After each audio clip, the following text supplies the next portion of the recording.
Hotel Massafera. Ah, é. Bem-vindos ao Hotel Massafera. Bem-vindos ao Giovanni Hotel Eubank. Massafera. Você vai querer aparecer aí de fundo, amiga?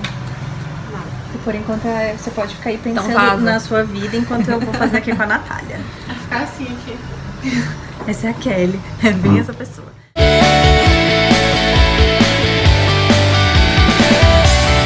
Oi, gente.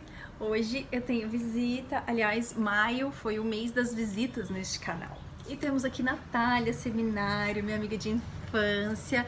Eu falei lá no Instagram que eu ia gravar com ela e com a outra maluca que tá aqui, que é a nutricionista, que é o próximo vídeo. E eu pedi pra ela anotar mitos sobre a profissão dela, que no caso ela é psiquiatra.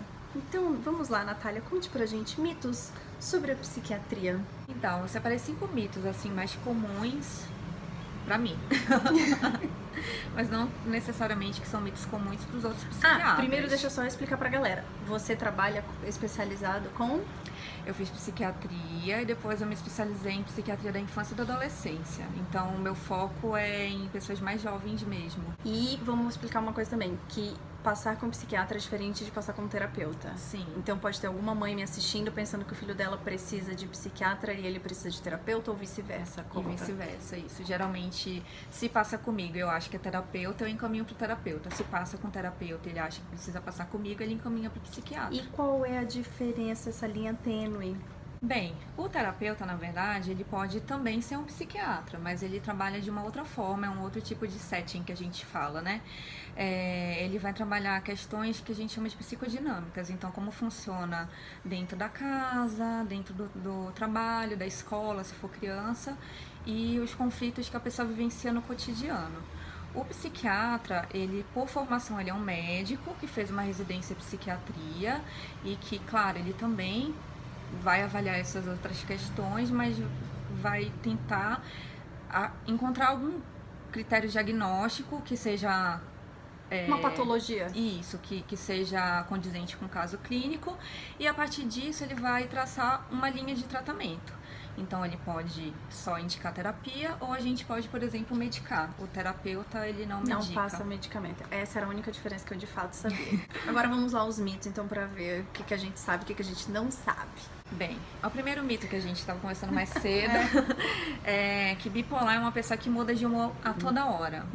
Então, várias pessoas chegam, inclusive, no meu consultório falando que acham que são bipolares, porque uma hora elas estão bem, em determinado momento elas estão com outro tipo de humor. Então, esse é o primeiro mito da psiquiatria. Não, o bipolar, na verdade, ele altera, sim, bastante o humor, geralmente numa linha mais depressiva, para depois entrar na fase que a gente chama de mania ou hipomania, que é quando ele fica mais acelerado, mais irritado, dependendo, até feliz em excesso, falando coisas às vezes que não existem, mas que tem uma duração que não é momentânea. Costuma durar no mínimo 2 semanas, essas alterações de ciclo de humor. E aí uma coisa que você me falou, não é só com uma pessoa, é com todo mundo. Isso, a pessoa ela muda como um todo. Então não é que ela discutiu com você, ela tá bem e dali a pouco ela já não tá bem. Não, ela muda como um todo. É quase como se ela tivesse realmente mudado a personalidade dela, mas de uma forma mais linear. Então não é hoje eu tô de um jeito, daqui uma hora eu tô de outro. É uma coisa que é num contínuo. Então não é bipolar o ser humano que eu achava que era bipolar. Não, não é. Outra coisa. Quer dizer, eu não sei, Ou né? não é nada, A gente né? acha que não é. Porque Mas... a gente também falou isso, que a gente tem mania de querer encontrar doença pros outros. Às vezes a pessoa não tem nada. Isso remete ao segundo mito da psiquiatria. Se eu sempre analiso as pessoas. E não, eu não estou sempre analisando as pessoas. Por quê? Porque é muito cansativo. É preguiça. Eu tenho preguiça. E outra, né? Você tem que ganhar pra isso, né, amiga? Vamos combinar. Às vezes dá vontade de avaliar, mas dá preguiça também. Porque, principalmente quando tem uma ligação mais afetiva, eu acho que a visão que eu tenho da pessoa é totalmente diferente dela chegar no meu consultório falando sobre situações, sobre sentimentos, né, que a gente também classifica como sintomas. São coisas completamente diferentes e que eu particularmente consigo separar. Parabéns, porque eu já não sou psicóloga nem psiquiatra, mas tenho mania de ficar pensando, nossa, por que será que essa pessoa tá fazendo isso? Será que não é? Então, às vezes você tem umas percepções que são diferentes das outras pessoas. Então, eu acho que eu tenho mais facilidade de identificar se um amigo meu às vezes está mais entristecido, né? Ou se alguém na mesa briga. Mas talvez porque por questão. Todo mundo tem vários estilos de inteligência, né? Então, tem um tipo de inteligência que eu acho que é inteligência interpessoal. E isso muitas vezes ajuda, mas não quer dizer que eu esteja avaliando a pessoa. Sim. E nem que isso seja parte da minha profissão, né? Naquele momento de descontração. Mas porque é algo meu, pessoal, que antes eu já tinha e que eu também utilizo, às vezes Apurou, não. né? Entendi. Terceiro mito, vamos lá. A pessoa disse que vai se matar é mentira. Isso, né, eu acho muito importante falar. Porque a maioria das pessoas tem essa crença de que se alguém chega e fala que vai se matar é porque a pessoa não vai fazer isso. Quem vai matar não avisa. Isso. E não, pelo contrário. Às vezes é uma forma dessa pessoa pedir algum tipo de ajuda. Claro que eu não tenho como falar que 100% de certeza que essa pessoa vai se matar também. Mas, por exemplo, ela tá pedindo ajuda de alguma forma. E daí você, se for amigo, familiar dessa pessoa, você pode procurar uma ajuda, um auxílio médico, uma visão de um profissional para que te ajude nesse processo aí de tratamento dessa pessoa. Bom, a gente Se ela fala esse isso, pensamento, é porque né? ela tá precisando de ajuda. Exatamente. Quarto mito. Remédios de psiquiatria viciam. Ah, menina, isso aí eu ia te perguntar mesmo. Tá. Tem uma classe de medicação que a gente chama de benzodiazepínicos, que é uma receitinha azul, que muitas pessoas usam hoje em dia, que são remédios para dormir. Ou para tratar a ansiedade, enfim, cada pessoa vem falando que um determinado médico passou por alguma questão. Essas medicações, de fato, elas têm um risco de dependência, tanto que quando a gente estuda sobre dependência química, tem um capítulo só sobre o uso de benzodiazepínicos. Mas, via de regra, não. Os remédios da psiquiatria, eles não viciam. E principalmente assim, quando chega alguém para fazer o tratamento comigo, o objetivo é que tenha o início, meio e fim o tratamento. Eu quero ver essa pessoa bem, eu quero dar alta para ela, eu quero que ela viva a vida dela bem, não tenha mais prejuízos na vida dela e que ela siga a vida assim com qualidade de vida depois do tratamento.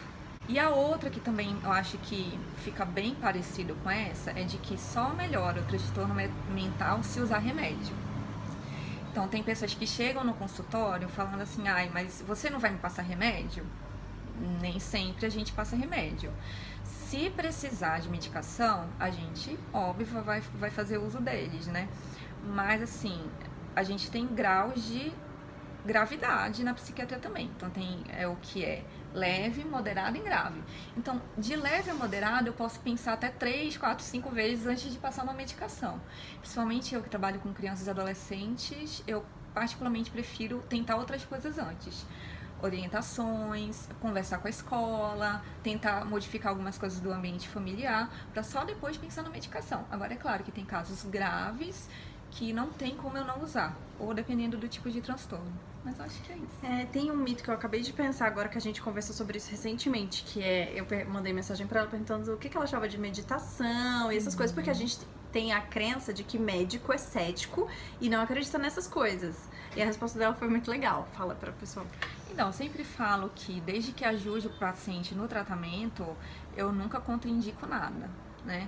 Então, se é algo que vai auxiliar, que vai fazer com que a pessoa melhore os níveis de ansiedade, ai, doutor, eu posso fazer acupuntura, doutor, eu posso fazer atividade física, desde que melhore a qualidade de vida dessa pessoa, pra mim tudo bem e tudo certo e tudo ótimo. Maravilhoso, tudo ok. Isso aí, nem se é alternativo, se não é, tem que ver se ajuda, né?